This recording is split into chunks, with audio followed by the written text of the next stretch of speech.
Hello student, welcome to the our class. વિદ્યાર્થી મિત્રો, આજનો લેક્ચર એટલે ઇલેક્ટ્રોનીય રચના અને એસપીડીએફ તત્વોના વિભાગોને સમજવાનો લેક્ચર. ચાલો, બધા વિદ્યાર્થીઓ મિત્રો તમે જાણો છો ઇલેક્ટ્રોન રચના કઈ રીતે આપણે કરીએ છીએ. ઇલેક્ટ્રોન રચના પ્રમાણે કઈ રીતે એસપીડીએફ વિભાગો તમે સમજવાના છો. કદાચ તમે જાણો છો લાસ્ટ લેક્ચર આપણે લીધો હતો કે જેમાં આવર્તને અનુલક્ષીને અને સમૂહને અનુલક્ષીને આપણે ચર્ચા કરી હતી ઇલેક્ટ્રોનીય રચનાની. તો આજે વિભાગોને લઈને ચર્ચા કરીશું ઇલેક્ટ્રોનીય રચનાની. તમે બધા જ જાણો છો આવબાઉનો નિયમ અને પૌલીના નિયમ, હુન્ડનો નિયમ કે જેને અનુલક્ષીને ઇલેક્ટ્રોન રચના પુરવાર થઈ છે, પરિપૂર્ણ થઈ છે અને તમે સમજી છે. અને બધા જ વિદ્યાર્થી મિત્રો એ આવર્ત અને સમૂહનો કોન્સેપ્ટ પણ હવે ખાસ કાળજીપૂર્વક સમજી ગયા હશો કે જેનો છેલ્લો ઇલેક્ટ્રોન સામાન્ય એ વિભાગના કક્ષકમાં જશે કે જેને કારણે તે એક ચોક્કસ સ્પેસિફિક જગ્યાને સ્થાન પામે છે. પિરિયોડિક ટેબલ તમારી સાપેક્ષ રજૂ કરું અને ફટાફટ એકવાર એક્સપ્લેન કરું કે કઈ રીતે તમારો તત્વ કયા વિભાગમાં જાય છે. તો એમ જ કહીશ કે સપોઝ કે તમારી પાસે છેલ્લો ઇલેક્ટ્રોન 5D કક્ષકનો છે, મતલબમાં તે સામાન્ય રીતે આ શ્રેણીનો થશે.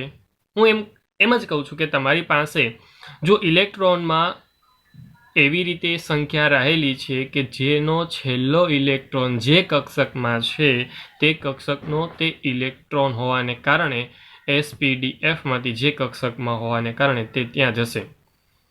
સપોઝ હું એમ કહું કે 9 ઇલેક્ટ્રોન છે. 9 ઇલેક્ટ્રોન હોય તો 1s2 2s2 2p 4 5 6 કન્ટિન્યુ જેમ આપણે ભરતા હોઈએ તેમ આપણે ભરીએ. તો તમે સિમ્પલ પ્રકૃતિમાં એમ કહેશો કે 9 ઇલેક્ટ્રોન છે એટલે 5મો ઇલેક્ટ્રોન એ સામાન્ય રીતે પી કક્ષકમાં જતો હોય તેમ દેખાય. કેમ કે 1s અને 2sના 4 ઇલેક્ટ્રોન ગણી લીધા પછી આપણે ગણીએ પી કક્ષકને, તો પી કક્ષકના 5મા ઇલેક્ટ્રોન તરીકે આ 9મો ઇલેક્ટ્રોન જશે. અને પી કક્ષકમાં છેલ્લો ઇલેક્ટ્રોન જતો હોવાને કારણે જે 9 નંબરનો તત્વ છે ફ્લોરિન એ સામાન્ય પી વિભાગનો કહેવાય. આ સિમ્પલ લોજિક છે, સિમ્પલ કોન્સેપ્ટ છે, તમે બધા જાણો છો. પરંતુ જ્યારે તમે વાત કરવા જાઓ છો પહેલા બે તત્વોની એટલે કે હાઇડ્રોજન અને હિલિયમ, હાઇડ્રોજન અને હિલિયમ જે છે તેમ તમે જોઈ રહ્યા છો તે મુજબ તમારે તેને કદાચ સ્પેસિફિક સ્થાન નથી. કેમ કે આ એસ વિભાગનો હોવો જોઈએ સર, આ પણ એસ વિભાગનો હોવો જોઈએ, પરંતુ અહીંયા શું આટા મારે છે? હોવા જોઈએ તો અહીંયા ને, તો અહીંયા નથી. કેમ નથી તેને ચર્ચાના ભાગ સ્વરૂપે આપણે સમજીએ. વિદ્યાર્થી મિત્રો, તમારી પાસે હાઇડ્રોજન અને હિલિયમ, જ્યારે બે તત્વોનું નામ પડે ને એટલે સમજો કે હાઇડ્રોજનની કક્ષક રચના પ્રમાણે ઇલેક્ટ્રોન રચના લખાશે 1s2 અને લખાશે 1s1 અને 1s2. 1s1 જે છે સામાન્ય હાઇડ્રોજનની પ્રકૃતિ છે અને એ હાઇડ્રોજનની પ્રકૃતિ સાથે સાથે એસ વિભાગ પણ છે એટલે એસ બ્લોકમાં તેનું સ્થાન હોવું જોઈતું હતું. એટલે હાઇડ્રોજન એસ બ્લોકનો કહેવાય નંબર 1. પરંતુ તેની જે પણ લાક્ષણિકતા છે ને વિદ્યાર્થી મિત્રો, એ એક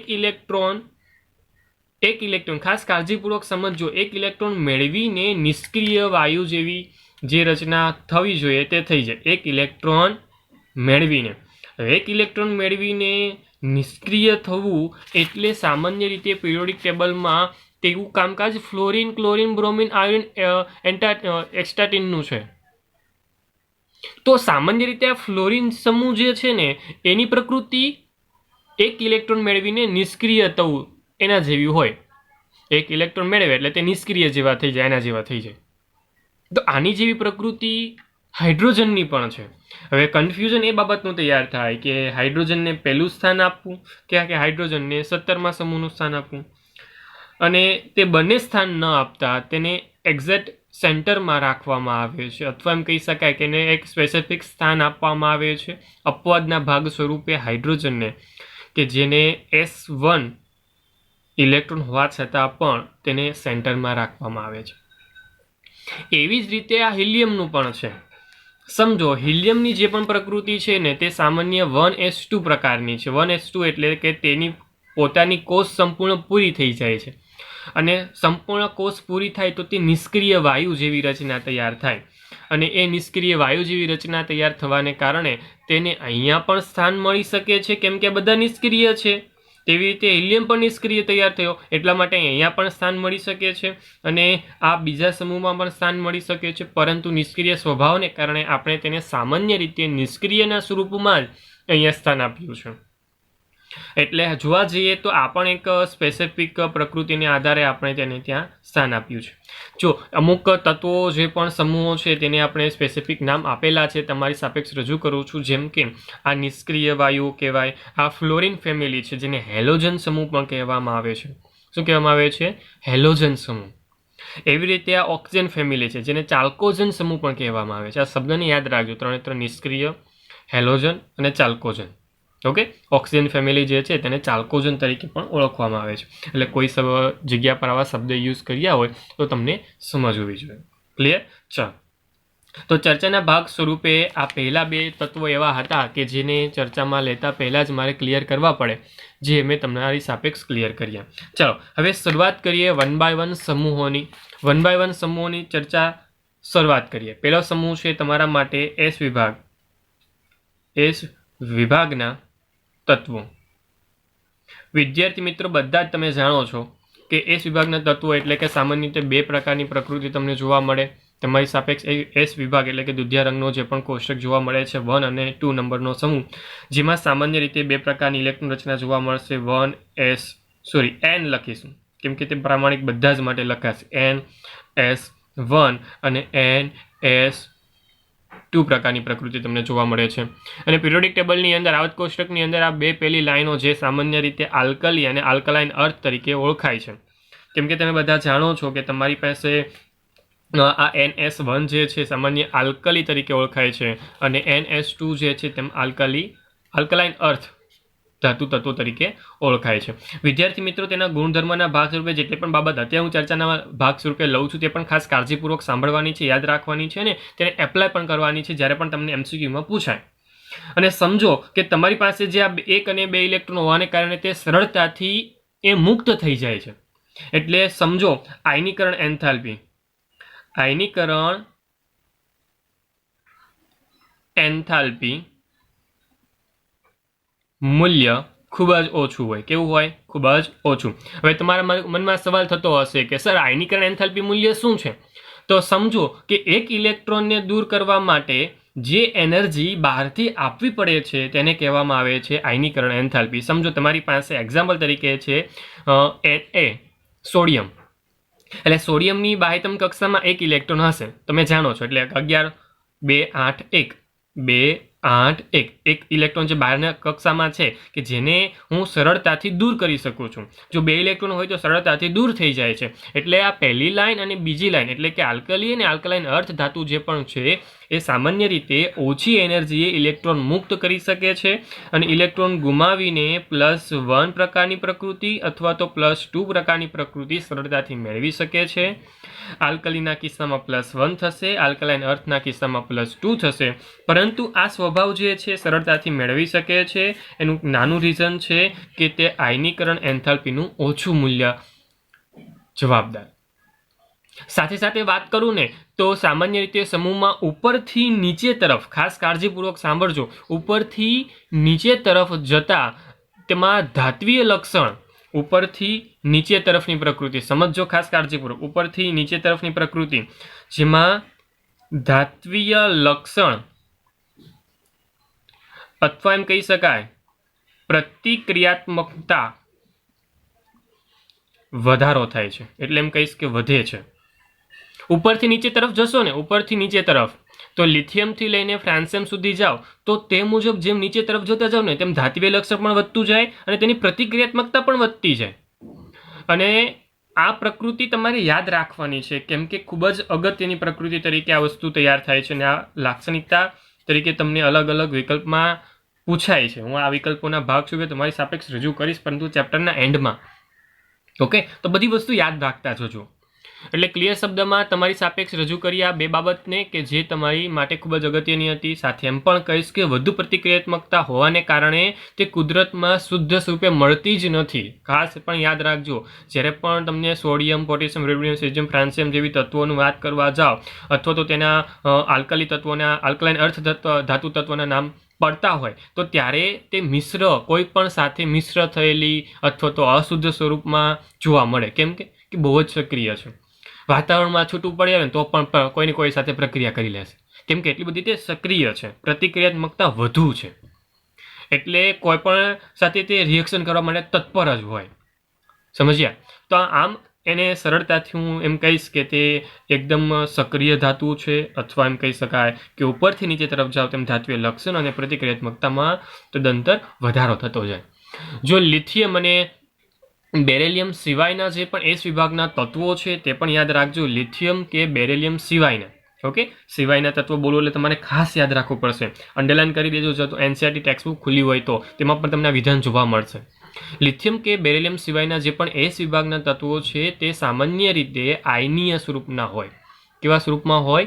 આયનીય સ્વરૂપમાં હોય. જો સોડિયમ હશે ને તો સોડિયમ એ આયનીય સ્વરૂપમાં જોવા મળશે. મેગ્નેશિયમ આયનીય સ્વરૂપમાં, રૂબિડિયમ, સીઝિયમ, ફ્રાન્સિયમ, બેરેલિયમ, ટ્રોન્સિયમ, કેલ્શિયમ, આ બધા તત્વો એસ વિભાગના છે.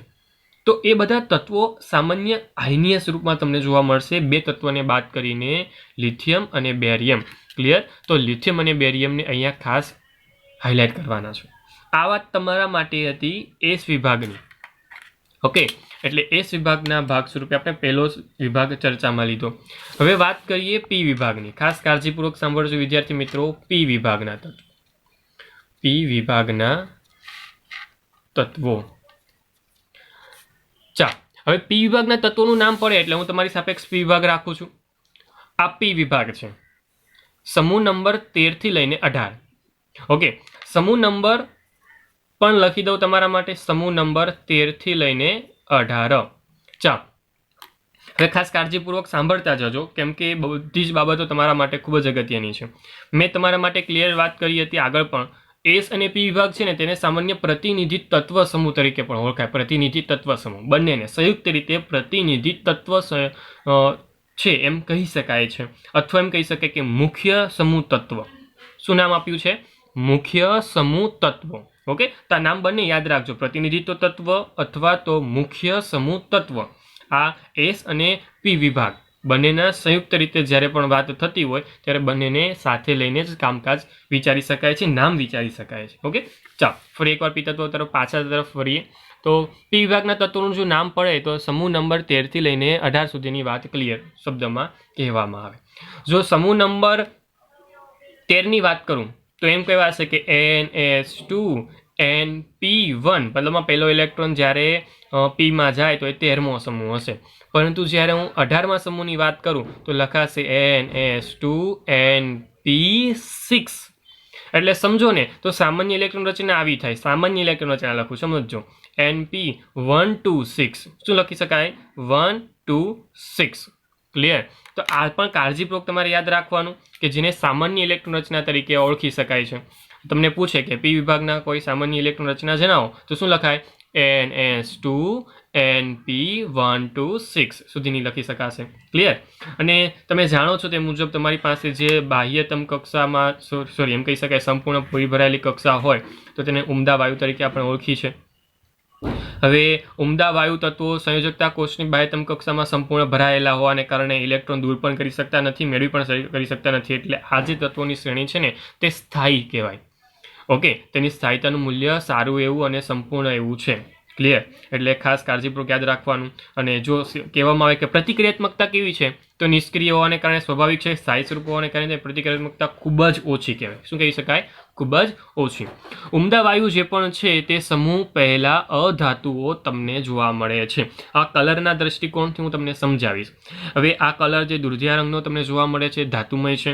ઓકે, જે તમને આ ઝીગઝેગ આકાર જોવા મળે છે અને કેસરી રંગ જોવા મળે છે, ઝીગઝેગ આકાર સાથેનો કેસરી રંગ એ સામાન્ય રીતે અર્ધ ધાતુમય તત્વો છે. યાદ રાખજો, અર્ધમય ધાતુમય તત્વોના નામ સાથે યાદ રાખવાનું થશે. ઓકે, તો આ અર્ધમય ધાતુમય તત્વ છે, અર્ધ ધાતુમય તત્વ. અને એવી રીતે જે ત્રીજો કલર દેખાય છે એ સામાન્ય રીતે બોરોનથી વાત કરીને આયોડિન સુધીના જેટલા પણ તત્વો તમને દેખાય છે એ અધાતુમય તત્વ છે, એટલે કે ગ્રીન કલરની વાત કરું છું. ઓકે, એટલે ગ્રીન કલરના જેટલા પણ તત્વ છે એ સામાન્ય રીતે અધાતુમય તત્વો છે. તો પી વિભાગમાં બધા જ તત્વોનો સમાવેશ થાય, ધાતુ હોય, અર્ધધાતુ હોય કે પછી અધાતુ હોય. બધાનો સમાવેશ તમને જોવા મળે છે. ક્લિયર? હા, પાછી નિષ્ક્રિય એટલે કે ઉમદા વાયુ જે પણ છે એ પણ સામાન્ય રીતે અધાતુ તત્વોમાં આવે છે. ક્લિયર?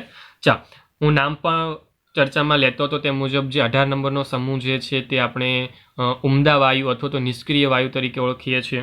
સાથે સાથે જે પણ 17 નંબરનો સમૂહ છે તે હેલોજન સમૂહ તરીકે ઓળખીએ છીએ. આ હેલોજન સમૂહ છે. એવી રીતે 16 નંબરનો સમૂહ છે તે ઓક્સિજનને કારણે ચાલ્કોજન સમૂહ તરીકે ઓળખાય છે.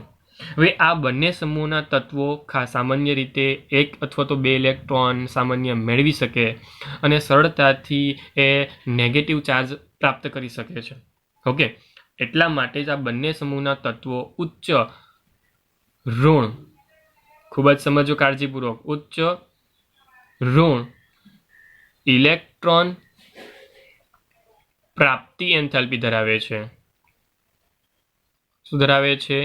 ઉચ્ચ ઋણ ઇલેક્ટ્રોન પ્રાપ્તિ એન્થાલ્પી. જેમ તમે આયનીકરણ એન્થાલ્પી સમજ્યા, આયનીકરણ એન્થાલ્પી શું હતી? તો કે આયનીકરણ એન્થાલ્પી એટલે સામાન્ય રીતે એક ઇલેક્ટ્રોન દૂર કરવો છે અને જે એન્થાલ્પી આપું છું તે એન્થાલ્પીને આપણે આયનીકરણ એન્થાલ્પી કહીએ છીએ. તો એવી જ રીતે ઇલેક્ટ્રોન પ્રાપ્તિ એન્થાલ્પી સમજો. ઇલેક્ટ્રોન પ્રાપ્તિ એન્થાલ્પી એટલે શું? તો કે કોઈ એક ઇલેક્ટ્રોન આપણે કોઈને આપવો છે, કોઈ તત્વને મારે એક ઇલેક્ટ્રોન આપવો છે ને જે એનર્જી મારે તેમાં આપવા માટે અથવા એન્ટર કરવા માટે, ઇલેક્ટ્રોનને એન્ટર કરાવવા માટે જે એનર્જી આપવી પડે છે તેને કહેવામાં આવે છે ઇલેક્ટ્રોન પ્રાપ્તિ એન્થાલ્પી. ક્લિયર? સમજાયું? તો એ સામાન્ય રીતે 16 નંબર અને 17 નંબરના સમૂહ જે છે તેની ઇલેક્ટ્રોન પ્રાપ્તિ એન્થાલ્પી ખૂબ જ ઋણમય અને ઊંચી હોય છે. ઋણમય અને ઊંચી હોય છે. ઋણમય એટલે સમજી શકો છો કે તે મૂલ્ય કેવું છે અને સ્વયં પ્રાપ્તિ સ્વરૂપમાં તે જોવા મળે છે. ઓકે, એટલે જાતે મેળવી શકે છે એમ કહી શકું છું. ચાલ સમજો તો આ તત્વોની વાત કરી તે મુજબ 1 અથવા તો 2 ઇલેક્ટ્રોન સ્વીકારીને ઉમદા વાયુ જેવી સ્થાયી ઇલેક્ટ્રોન રચના પ્રાપ્ત કરી શકે છે. અને જો એમ કહેતો હોવ કે તમારી આવર્ત કોષ્ટકની વર્તુણકની અંદર આવર્તમાં સામાન્ય રીતે ડાબી બાજુથી એટલે કે આ બાજુથી હું સિમ્પલ જમણી બાજુ તરફ ખસતો જાઉં તેમ ધાત્વીયતાનું લક્ષણ ઘટતું જાય અને અધાત્વીય લક્ષણ વધતું જાય. એટલે સમજો, તમને અરસપરસ બંને રીતે પૂછી શકે. હું એમ કહું કે અહીંયાથી આમ સુધી જાઉં છું, ફરી એકવાર અહીંયાથી આમ સુધી જાઉં છું તો ધાત્વીય લક્ષણ ઘટે છે પરંતુ અધાત્વીય લક્ષણ વધે છે. ઓકે, ફરી એકવાર બોલું છું, ધાત્વીય લક્ષણ ઘટતું જાય અને અધાત્વીય લક્ષણ વધતું જાય. એટલે 13 થી 18 તરફ જવાની પ્રકૃતિની વાત છે. એવી રીતે ઉપરથી નીચેની વાત કરું ને વિદ્યાર્થી મિત્રો, સમજો, ઉપરથી નીચે તરફ જાઉં છું. હવે સમજો, નીચે ધાતુ છે તો નીચે તરફ જાવ તેમ ધાત્વીય લક્ષણ વધતું જાય. સમજાયું? ઉપરથી નીચે તરફ જાવ તેમ ધાત્વીય લક્ષણ વધતું જાય તો અધાત્વીય લક્ષણ ઘટતું જાય. સિમ્પલ પ્રકૃતિ છે. ક્લિયર? તો આ બંને બાબત તમારે યાદ રાખવાની છે. ડાબાથી જમણા તરફ જવાની ક્રિયાવિધિ અને ઉપરથી નીચે તરફ જાઓ તેમ ધાત્વીય લક્ષણ વધે છે. ક્લિયર? તો આમ તમે સરળતાથી યાદ રાખી શકો છો. જે પ્રકૃતિ મેં તમારી સાપેક્ષ રજૂ કરી છે તમારે ડેફિનેટલી યાદ રાખવાની થશે. ઓકે, તો એ ફરજિયાત થઈ જશે તમારા માટે. ચાલો હવે વાત કરીએ તમારા માટે ડી વિભાગની. ઓકે, તો ડી વિભાગની વાત કરીએ એટલે કે ડી વિભાગ તમારી સાપેક્ષ રજૂ કર્યો મેં. હવે ડી વિભાગની જ્યારે પણ ચર્ચા કરવા જઈ રહ્યા છીએ તો ડી વિભાગ એટલે કે 3 થી લઈને 12 સુધીના જે પણ તત્વ છે તે ડી વિભાગમાં છે. જો ડી વિભાગને આપણે સામાન્ય રીતે સંક્રાંતિ તત્વો તરીકે ઓળખીએ છીએ. ડી વિભાગમાં કયા કયા તત્વો છે તમારી સાપેક્ષ મેં રજૂ કર્યા છે.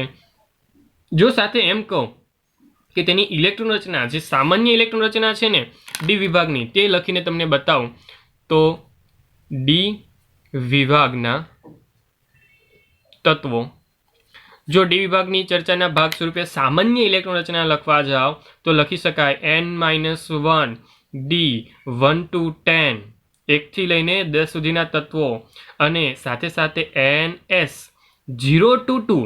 ખાસ કાળજીપૂર્વક સમજજો, 0 to 2. ઓકે, અહીંયા 0 થી 2 સુધીના તત્વ છે, 1 અને 2 નથી. ઓકે, ખાસ કાળજીપૂર્વક લખજો અને સમજજો. આ થવા પાછળનું કારણ શું છે એ તમે કદાચ જાણો છો. ક્રોમિયમ અને કોપરને યાદ કરજો કે જેમાં તમને પ્રકૃતિ જોવા મળે છે. ક્રોમિયમ હોય તો તેમાં જે પણ S કક્ષકનું ઇલેક્ટ્રોન હોય તે આગળ આવી જાય અને સરળતાથી ક્રોમિયમના 5 ઇલેક્ટ્રોન સંપૂર્ણ પૂરો કરી નાખે ડી કક્ષકના. એ પ્રકૃતિને કારણે આ વસ્તુ તમને જોવા મળે છે. જેમાં સામાન્ય અપવાદની બાબત હું તમને સમજાવું છું. આ 0 ક્રોમિયમ અને કોપરમાં નથી જોવા મળતા. તે સામાન્ય રીતે જે આ નીચેની 2 લાઈનો જે જોવા મળે છે તેમાં જોવા મળે છે. ઓકે, તો આ વસ્તુ ખાસ યાદ રાખજો તમે પણ.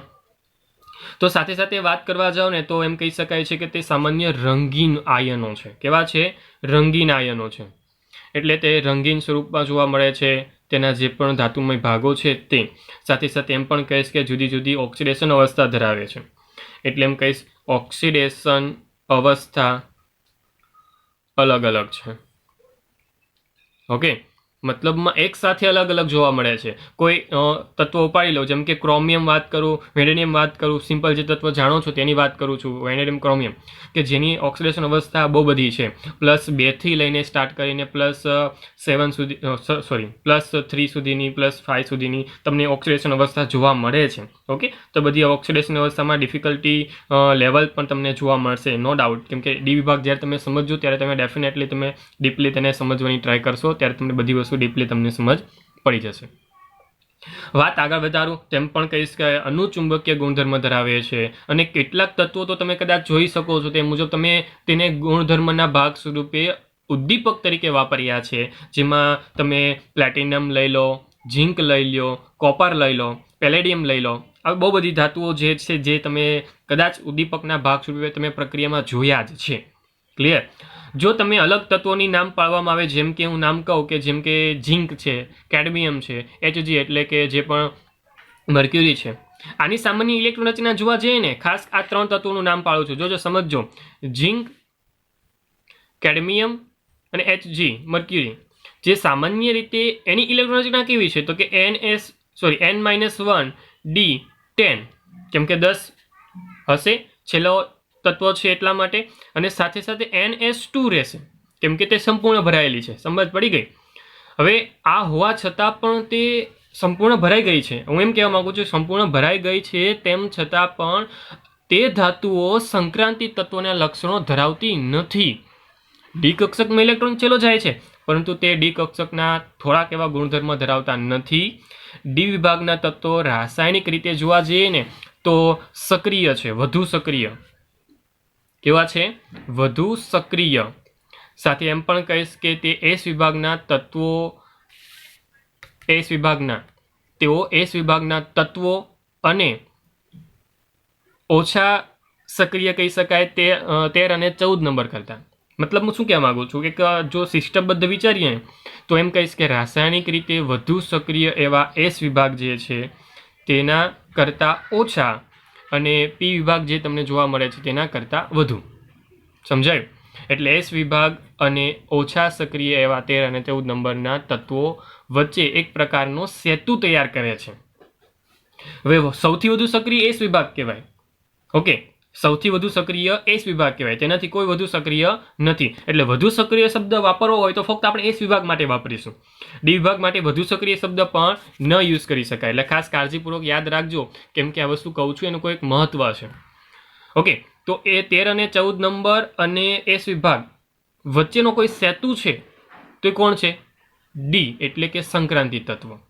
ઓકે, એટલે જ આપણે તેને સંક્રાંતિ તત્વ તરીકે પણ ઓળખીએ જ છે. એ પણ નામ તમારે યાદ રાખવાનું છે. ક્લિયર? તો બધી બાબત ચર્ચાના ભાગ સ્વરૂપે લઈ શકાય ડી વિભાગ માટે. જો એફ વિભાગ માટે વાત કરું તો એફ વિભાગમાં તો સિમ્પલ ફંડા તમને જોવા મળે છે. એફ વિભાગનો લોજિક પણ સિમ્પલ છે, ક્લિયર છે. એફ વિભાગ માટે પણ ચર્ચાના ભાગ સ્વરૂપે વાત કરી લઈએ. એફ વિભાગના તત્વો. હવે એફ વિભાગના તત્વોનું જ્યારે નામ પડે એટલે સમજો કે આડી આ 2 લીટીઓ કે જે સામાન્ય રીતે CE થી ચાલુ કરીને LU સુધી અને TH થી ચાલુ કરીને LR સુધી, એટલે કે 58 થી લઈને 71, 90 થી લઈને 103 સુધીના તત્વો તમને જોવા મળે છે. જે પેલી રો છે તેને લેન્થેનાઇટ અને બીજી રો છે તેને એક્ટિનાઇટ શ્રેણી તરીકે આપણે ઓળખીએ પણ છીએ. હવે તેની સામાન્ય રચના જ્યારે નામ કરવામાં આવે ને, સામાન્ય રચના બહુ જ અગત્યની છે. ખાસ કાળજીપૂર્વક બધાને યાદ રાખજો. n-2, F માટે n-2 રહે, જો ડી માટે n-1 આવે છે. ખાસ કાળજીપૂર્વક લેજો. n-2 આ F1 to 14 1 થી 14 સુધીના તત્વો, ત્યારબાદ n-1 d 0 to 1, ફક્ત ને ફક્ત 0 અને 1 જ રહેશે. આ 10 નથી, 1 છે, 0 અને 1. ns2, આ 0 અને 1 હોવા પાછળનું કારણ છે અપવાદો. અમુક તત્વો એવા તમને જોવા મળશે. ચેપ્ટર નંબર 2 ના જે લિસ્ટ છે તેમાં તમે જોઈ શકો છો કે તેમાં તમને 0 અને 1 ની ઇલેક્ટ્રોન રચના જોવા મળી જ જશે. ક્લિયર? એટલે ફરી એકવાર હું એમ કહીશ કે જો તમને ખ્યાલ નથી તો એ ફરી એકવાર જોઈ લેજો કે જેથી તમારો કોન્સેપ્ટ લોજિક ક્લિયર થઈ જાય. અને બધા તત્વોમાં છેલ્લો ઇલેક્ટ્રોન F કક્ષકમાં એન્ટર થાય છે, એટલા માટે આપણે F વિભાગમાં મૂક્યા છે. F વિભાગને સામાન્ય રીતે આંતરસંક્રાંતિ તત્વો તરીકે પણ આપણે ઓળખીએ છીએ. બધા જ તત્વો સામાન્ય રીતે ધાતુમય તત્વો છે. કેવા છે? ધાતુમય તત્વો. અને તત્વોના ગુણધર્મની વાત કરું તો લગભગ બધાના ગુણધર્મ સમાન જેવા છે. ઓક્ટેનલ શ્રેણીની શરૂઆત જે તત્વોથી થાય છે તે સામાન્ય રીતે એકબીજાથી સંભવિત ઓક્સિડેશન અવસ્થાને કારણે આ તત્વો સામાન્ય રસાયણ વિજ્ઞાન અને તેમને અનુલક્ષીને લેન્થેનોઇડ શ્રેણી તત્વો કરતાં વધુ જટિલમય તત્વોના સ્વરૂપમાં તમે જોઈ શકશો. હવે તેમાં કદાચ નામ પાડું એટલે તમે વાકેફ છો. યુરેનિયમથી બધા વાકેફ છો, કેમ કે યુરેનિયમના બોમ્બની વાત બધાએ સાંભળી હોય, કરી હોય. તો શરૂઆતના જે પણ તત્વો છે ને તે સામાન્ય જટિલમય તત્વો છે. તેને સમજવા, તેને સિક્યોર રાખવા, તેની સાથે કામકાજ કરવું બધું જ જટિલમય પ્રકૃતિ છે, જટિલમય રચનાઓ છે. એટલે માટે તે એક્ટિનોઇડ શ્રેણી જે સામાન્ય છે તે રેડિયો એક્ટિવ તત્વોની છે, પણ તમે કદાચ જાણો જ છો હવે તો, કેમ કે યુરેનિયમને જોઈ ચૂક્યા છો તમે. યુરેનિયમ એટલે કે રેડિયો એક્ટિવ તત્વ છે. એટલે ઘણા ઓક્ટિનોઇડ તત્વો કેન્દ્રીય પ્રક્રિયાઓ દ્વારા નેનોગ્રામ કે તેનાથી ઓછા માત્રામાં પ્રાપ્ત કરી શકાય. એટલે સમજો કે તેની માત્રા ખૂબ જ ઓછી હોય એ પ્રકારની પ્રકૃતિમાં તેને ઉત્પન્ન કરી શકીએ છીએ. કેમ કે કદાચ તમે બધા જાણો છો કે બહુ બધા તત્વોમાં એવા છે કે જે કૃત્રિમ રીતે પણ આપણે ઉત્પન્ન કરી શકીએ છીએ. તો યુરેનિયમ જેવા કોઈ તત્વ અથવા તો તેની સાથેના કોઈ તત્વ રેડિયોએક્ટિવ તત્વ છે તો તેને નેનોગ્રામની અંદર અથવા તો તેનાથી ઓછી માત્રામાં આપણે ઉત્પન્ન કરી શકીએ છીએ. અને આ બધા તત્વો રસાયણ વિજ્ઞાનના ખૂબ જ અગત્યનું કામકાજ આપે છે. અને રસાયણ વિજ્ઞાનનો અભ્યાસ પૂર્ણ રીતે આ તત્વો માટે હજી સુધી પણ શક્ય બન્યો નથી, કેમ કે આ બધા તત્વો એવા છે કે જેમાં બહુ જ કાળજીપૂર્વક કામકાજ કરવું પડે. એક નાની ભૂલ ખૂબ જ મોટું ખરાબ રિઝલ્ટ આપી શકે છે. ઓકે, તો યુરેનિયમ પછીના તત્વો જે સામાન્ય રીતે અણુ યુરેનિયમ તત્વો તરીકે પણ ઓળખાય છે, આપણને તમારે યાદ રાખવાનું છે. યુરેનિયમ પછીના જે પણ તત્વો છે ને તે અણુ યુરેનિયમ તત્વો તરીકે પણ ઓળખી શકાય છે. તો ગુણધર્મમાં કાંઈ ખાસ હું એટલે ચર્ચાના ભાગ સ્વરૂપે લેતો નથી, કેમ કે એમાં કાંઈ ખાસ ચર્ચાના ભાગ સ્વરૂપે છે નહીં. પરંતુ જ્યારે તમે અલગથી જ્યારે ડી અને એફ વિભાગને છે સમજશો ધોરણ 12ની અંદર, ત્યારે તમને બધી વસ્તુ સરળતાથી સમજ આવી જશે. બાકીની જે પણ પ્રકૃતિ છે બધી સમજાવવામાં આવશે જ. પરંતુ આજના લેક્ચરમાં આપણે તેનો ઉપરથી ખ્યાલ જોયો, ઉપરથી ખ્યાલ મેળવ્યો. તમને સવાલના ભાગ સ્વરૂપે કઈ રીતે પૂછાય તો એ પણ ક્લિયર કરું. તમને સામાન્ય રચનાના ભાગ સ્વરૂપે ઇલેક્ટ્રોન રચના પૂછાય, નાના વિકલ્પોના ભાગ સ્વરૂપે કયા નંબરનો સમૂહથી કયા નંબરનો સમૂહ આમાં રહેલો છે વિભાગ એ પણ તમને પૂછાય. સાથે સાથે તેના અલગ અલગ નામ હોય તો તે પણ પૂછાય. તેની પ્રકૃતિ પૂછાય, ઉપરથી નીચે તરફ જાઓ કે નીચેથી ઉપર તરફ જાઓ, ધાત્વિય ગુણધર્મ પ્રતિક્રિયાત્મકતા કેવી થાય છે તે રીતે પણ ટૂંકા સવાલની અંદર પૂછાય છે. જો સવાલ આખો પૂછવો હોય તો એવી રીતે પૂછીશ કે એસ અને પી વિભાગનો સમૂહ વર્ણવો.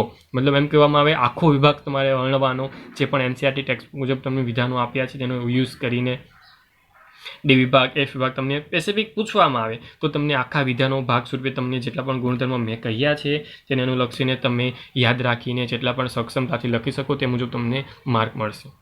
તો વિદ્યાર્થી મિત્રો, આજના લેક્ચરમાં તમે ખાસ કાળજીપૂર્વક ઇલેક્ટ્રોનની રચનાને અનુલક્ષીને SPDF વિભાગને સમજ્યા. ખાસ કાળજીપૂર્વક જેટલી પણ માહિતી તમે ભેગી કરી છે તે ખૂબ જ અગત્યની છે, ખૂબ જ કાળજીપૂર્વક તમારે યાદ રાખવાનું છે. તો આ જ માહિતી સાથે ફરી એકવાર મળીશું નેક્સ્ટ લેક્ચર, એટલે કે થોડાક ધાતુમય ગુણધર્મ, અધાતુમય ગુણધર્મ અને અર્ધધાતુમય ગુણધર્મને વાગોળવાનો લેક્ચર રહેશે, કે જેમાં ફટાફટ પિરિયોડિક ટેબલની એક વર્તુણક જોઈ લઈશું. જો રંગીન ભાગની વાત કરું તો રંગીન ભાગમાં પણ જે રંગીન ભાગ તમને જોવા મળે છે, મેં ક્લિયર શબ્દમાં કહ્યું છે કે બ્લુ રંગ અથવા તો જે ભૂરો રંગ છે, એલો રંગ છે, અને જે પણ નીચેનો આ ભાગ તો ધાતુમય છે, એટલે આ ભાગને હું ઢાંકી દઉં તો અહીંયા આ ત્રણ રંગ જે જોવા મળે છે, આ બ્લુ રંગ અને સામાન્ય એલો રંગ, ત્રણ વિભાગ જોવા મળ્યા છે એ ધાતુમય તત્વોના છે, અર્ધમય ધાતુમય તત્વો છે, અને જે આ બંને છે રંગ જોવા મળ્યા છે એ અધાતુમય તત્વો રહેલા છે. તો એવી રીતે પણ તમે યાદ રાખી શકો છો. પ્રકૃતિ વાઇઝ હું તમને આ બાકીની ચર્ચાના ભાગ સ્વરૂપે સમજાવીશ. ત્યાં સુધી મને રજા આપો. હું છું તમારો મેન્ટોર, શિક્ષક હિમાંશુ સરદારા સર.